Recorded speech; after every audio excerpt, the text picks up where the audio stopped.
আমি না বুঝি না, কেউ কি একটু পারেন আমাকে বুঝায় দিতে? সুপ্রিয় দর্শক মণ্ডলী, আসসালামু আলাইকুম। আপনাদের অনেকের অনুরোধ, আপনি কি শুধু ঢাকা শহরের মধ্যেই চাঁদাবাজ ধরেন, বাইরে ধরেন না? আপনাদের সেই অনুরোধ পূরণ করতে আজকে আমি এসেছি নরসিংদীর শিবপুরে। দর্শক মণ্ডলী, আমি শিবপুর থেকে যাব কিশোরগঞ্জ, আর পথে পথেই দেখলাম ঠিক সেই ঢাকা শহরের মতোই প্রত্যেকটি স্টপেজে হচ্ছে চাঁদাবাজি।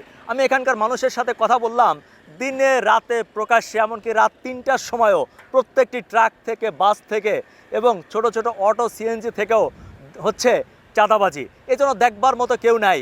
একজন লোক বলছিলেন যে গত ২০ বছর ধরে দেখছে এভাবে প্রকাশ্যে চাঁদাবাজি হচ্ছে। আর একজন আফসোস করে বলছিল যে এগুলো দেখার মতো বোধহয় মা বাপ নেই। আসলেই কি মা বাপ নেই?